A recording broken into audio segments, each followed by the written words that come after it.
Alright, so our next news story comes from Go Nintendo, where they say emulators for legacy games already up and running on Nintendo Switch through Homebrew.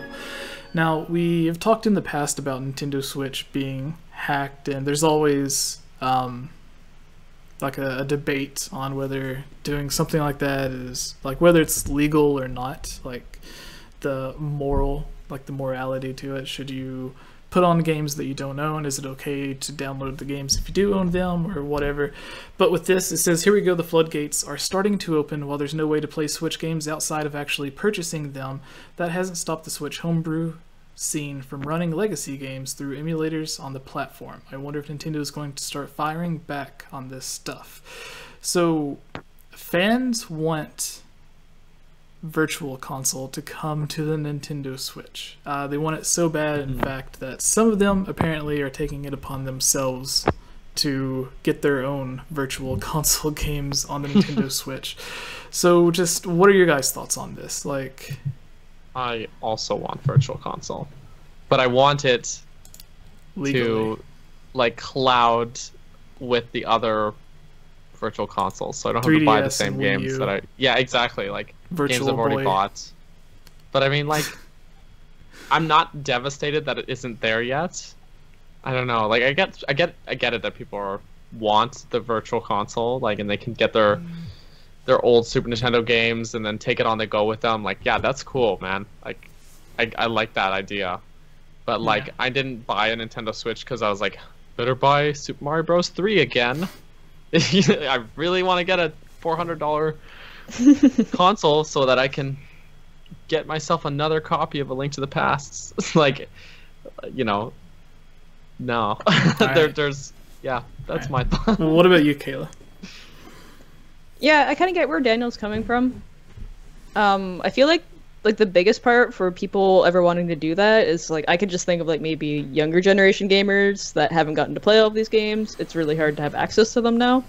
Because I know a lot of people will just emulate on their computer, but even then, like, that does not handle very well. I would probably pass on it though, because, like, I've been around, I've played all of these games. I'm not very interested in buying them again on my Switch. Like, I'm here for new content.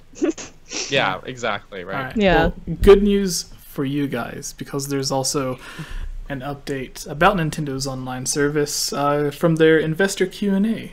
This was another news story that we had, but I thought it kind of went with it because it talks about Virtual Console, and the reason people are worried about the emulator is so they could play the games that would be available on Virtual Console. So it says, in a session with President of Nintendo Tatsumi Kimishima and Executive Officer Shinya Takahashi discussed Nintendo's approach to the online service. First, Kimishima said that Nintendo has dedicated substantial resources to creating the service, and it's putting a lot of energy behind it. The idea is to make the service a way for people to play more of Nintendo's games, as well as diversify how the games are played. There's another quote. I think that announcement will convey to you how we plan to popularize the service. We have some ideas about how to make Nintendo Switch Online appealing when it becomes a for-pay service, so I think our next announcement will be worth the wait. So they say their next announcement, which makes me think that they're already putting together the announcement for what Virtual Console and their online service, because it's not just an online service to play games with. People included in with the price is getting these retro games. Like, they talked about taking Super Nintendo games and adding an online functionality to them so you could play with other people.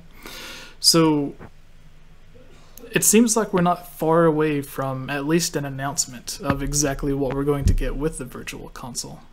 So what are you guys thinking about this? Like, when do you think the announcement will be? Because the next big thing is E3, but they could use E3 to just focus on, like, Pokemon and Metroid Prime 4 and other big games, and give a smaller announcement during a direct before E3 about their online service. Or they could just mix it in with their announcement at E3, who knows. But yeah, what are your guys' thoughts? When do you expect online service to be announced?